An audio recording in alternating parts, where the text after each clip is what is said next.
All right, ladies and gentlemen, I hope you had a wonderful weekend, and I hope you're ready because it is about to be one of the biggest weeks of the year for the market. We got Jerome Powell in the first rate cut since 2020. There's a couple of other things going on, but whatever happens this week, it is going to define the end of this year and starting to get everybody ready for 2025. So we got a lot to go over. I have a breakdown of what to expect. We're going to talk about some of the big issues and what we are looking for moving forward. I even have a couple of big plays, and we're already getting ready for some of the volatility in bond plays. So I hope you guys are locked in. And then we have a couple of more broader factors and a little bit more of a roadmap that we could start looking at moving forward. So Chad, I hope you're ready for all of it. I have all that. What I need from you, a thumbs up on the video. Make sure you're subscribed. And if you don't know, we are live Monday through Friday, 30 minutes before open,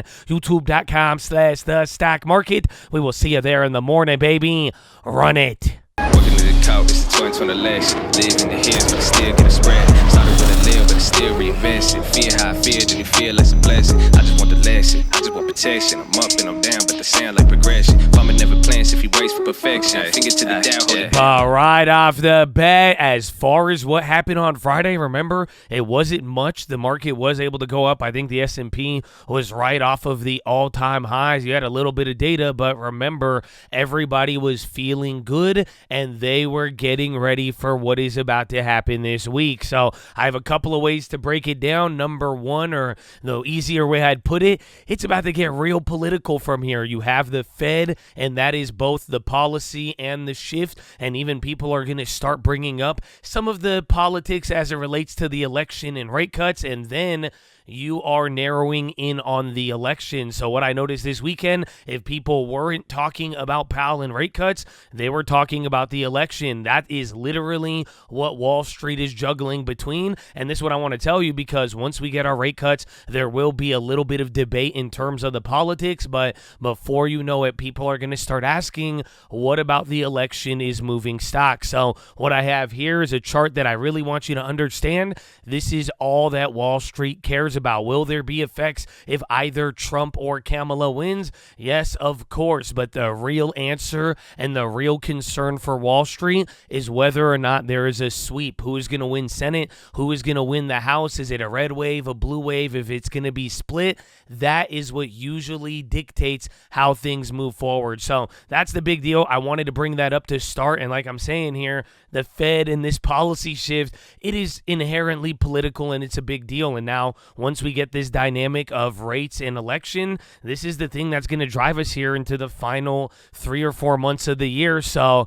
I hope you're ready, but that is key number one. Watch out for that. And then key number two now, as far as getting into the rate cut and all of that, that is going to be on Wednesday when we hear from the Fed, and it is going to be pretty quiet leading into it. So tomorrow, you're not really going to have some data. You're going to have a couple of things overseas, but even the overseas data is not that important. On Tuesday morning, we'll be getting our retail sales. I've been telling you how important that has been. That'll be our final set of data. If there was going to be a black swan, it would be there, but I really don't even think retail sales will move us at this point. And then Wednesday, we're going to hear from the Fed and then potentially be getting that first rate cut. So we'll see how things play out, but what I'm trying to tell you is don't force anything. It's either we do nothing or we get a melt up leading into it, and then there's all the theories of melt up or meltdown ahead of it, and then do we get the stretch or the sell-off? What happens? Do you sell the first rate cut like you people bought the first rate hike?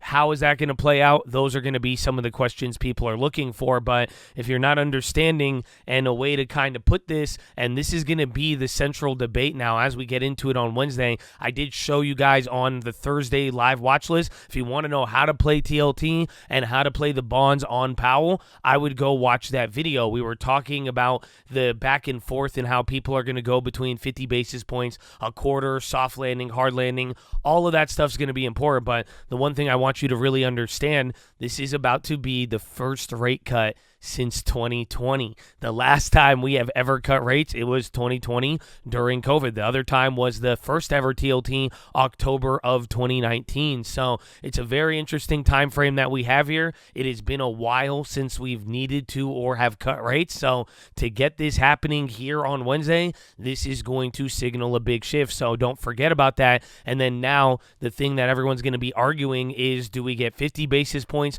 or a quarter? The data, the retail sales ahead of time, or even how people want to move, because on Friday, all of a sudden, everybody brought back the 50 basis point argument out of nowhere. So we're going to decide pretty much by Wednesday what happens. And now here's the deal. Everyone was saying 50 is good, 50 is bad, 25 is good, 25 is bad. There's a lot of things and a lot of ideas floating around as the market is getting very volatile, but it is very simple. The last two times, or any time that the Fed has opened up the rate cutting cycle with 50 basis points of rate cuts, you have had a hard landing. 2007, 2001, they opened up with 50 basis points. Things got a little shaky. Any other time where they opened up the cutting cycle with a quarter, the markets and like the economy actually ended up doing good. So in a weird way, whichever one they decide to go with, this might tell us a lot about how the Fed is feeling. Is this something gradual and gentle, or are they freaked out? Some people have talked about 75 basis points. That would probably be absolute panic. And I think that's only happened one time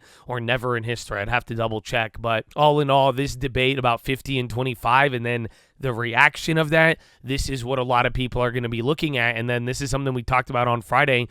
Don't forget, this is how we even killed it on one of the first TLT plays in 2019. This was a very big deal, but the Fed futures probabilities, remember that chart that I've always showed you guys? The Fed rate monitor tool.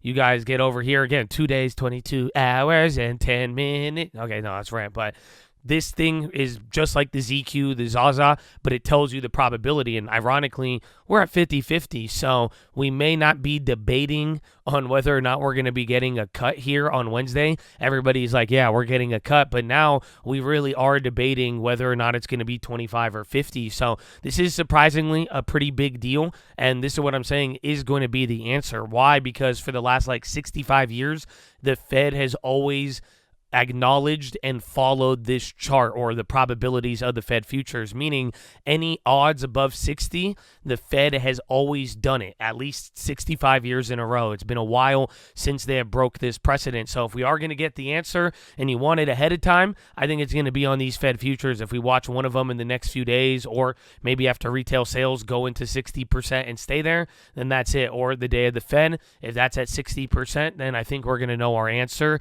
And then from there, we determine whether or not things start slipping or go crazy, or maybe we get our soft landing. We'll find out. But that's key number 2. And then the final key, because we've talked a lot here about rates and all of that, just don't forget, man, or I don't know if you knew, but this was a great one. It's kind of weird, but earnings is starting up again. Yeah, you have FedEx on Thursday, so you have a big earnings there. And why I say it's big, and this is the other part, because after we get over the rate cuts, yes, the data, like we talked about on Thursday, and I'm going to give you a whole recap ahead of the Fed, and we're going to discuss what you need to be watching for, because the guidance in the SCP, that's going to be very, very crucial for where things go. But after that, the data moving forward will be key, and then getting ready for the end of the year, and then earnings. So FedEx earnings, people are going to use this as a bellwether for the economy. If we do get any surprise guide ups or guide downs, this could be key. And then it's going to go FedEx, Nike, then it'll slow down, but then in a few weeks, like middle of October, you're going to start getting those companies again. So I hope you're ready, but let us get into the plays. So right off the bat, Chattadonia, I really hope you guys are ready for this week. We are going to have a lot to deal with, but as far as play number 1, I'm going to start off with good old TLT. So I did make a play on Friday, and why? Because I feel like in the next coming days leading into it, everybody's just going to buy these plays just out of sheer hype and momentum. And then there is that probability pretty much the day of and the following 2 days after a Fed meeting, usually bonds are bullish. So I decided to go with the September 30th 105s. These were options. We already flipped and made them free. They were going for like 30, 40 cents. They came down to like 9, 10 cents. I grabbed some there on Friday, and I was like, you know what? We'll grab them ahead of time. We'll grab them on Friday. It'll give us a couple days here into the Fed. If these go up with IV, we'll sell and make them free. But the thing about it is, go look at TLT like 105, 110, and this is is something I want you to keep your eyes out for. The next coming days, I actually think this is a pure gem, and this is how you know that it's like it's beautiful and very good, because I told you this like well in advance. And that's why I'm saying go look at 105, go look at like 110 on TLT, and then go back to a 10-year bond chart and see where that correlates, because it should be around like 3.5. And if you guys recall, 3.5 on the 10-year, how many times have I brought this up to you guys? Even remember when we were at these higher ranges, we were talking about soft landing and no landing, and how even a 3.5 can indicate a hard landing. So depending on what happens here in Powell, that's why like some people are like, is it all priced in? And I do think a lot of it's priced in, but even go, again, look at the Fed futures. You got 50-50 at one angle, and we don't know what the SCP is going to say moving forward. So I don't think the full scope is priced in. I actually think it's impossible for that to occur, but I do know that 3.5 and the implications and just where this 3.5 is on the bond curve, it's absolutely massively important. And I do see, you don't have to be a genius. You're at 365 right now. This is probably going to be your next major breach support level. Like, action is going to happen around here. So that's why I like that TLT. I decided to go with the play if I can make them free, lower volatility, and I do think pretty much this isn't the big one. I don't, again, notice this September 30th, but I do think, again, for the date of the first rate cut and all this volatility, I think this could be a good area to focus on if you want to be a little bit more conservative. Go closer, because, again, anything below or the 3.5, I think you're already there. It'll be a lot easier to hit. So watch out for that. That is play number one. Really like that one. Then play number two, this one was actually very interesting, TIL. This one was on Friday, and we saw it in the morning, and there was like literally news that like Piper Sandler or somebody, Baird, I think, they raised the price target on this biotech from $32 to like $180, and then the stock gapped up like 30, 40% or 20%. And then by the end of the day, it was up like 90. So keep your eye out for Friday. Again, I think there's going to be a lot of macro plays and bonds and yen and all that to focus on. So if there is anything in its own little world, just keep your eyes out for that. And then finally, this one again, because we'll go over a lot of plays. I do think I'm probably just going to focus on futures and TLT and bonds and the things that matter to what's going on. But I will give you this one right here, man, MPW. And there's been a lot. The other day, they had news about the court pretty much saying Steward, their troubled tenant, they got half of the hospitals back from them through the court proceeding, and now they could rent them out and collect rent on them, but then they had to like release liabilities. But like, long story short, man, things are starting to look good for them. It's a good precedent, and they've already written off a lot of the bad stuff, and then it's back to that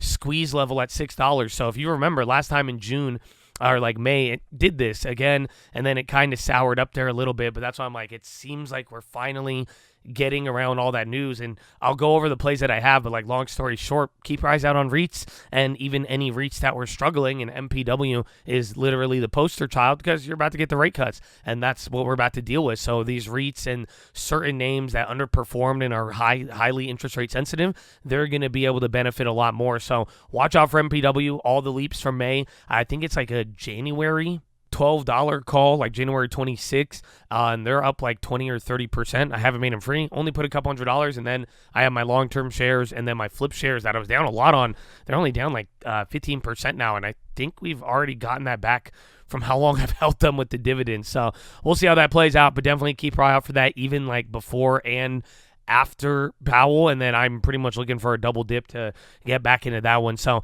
that is play number 3, and that was the only play. As far as everything else, we did do a lot on Friday. I did flip a NVIDIA daily. I just lost out of that one, $90 loss on Friday, and then we did a crazy DJT flip, man. If you were there, we were live, and we were just listening to Donald Trump in LA. He was doing one of his little press conference things, and then out of nowhere, the reporter asks him about not selling his stock or what he's going to do, and then he made a commitment. I was like, yeah, that sounds good. So we made a flip. I got snaked on the snake. Some of you hit it. It was literally like $30 into like $3,000. But then the second plays, like the late plays that I got, it was like 100 into like 900 at the top. And then now after the free contracts, it's like sitting at like 100 into like $300 or $400. So we got some free contracts. I'll even watch out for that coming into this week. And then I did flip out the bonds, but nothing too crazy. Remember, I also got out of the yen last week too. So none of those plays I'm holding. I closed out of my oil fuel. Remember we had those MCLs and we were playing that relief bounce? Well, came back up. I had a small green. It was like 30 or 50 bucks.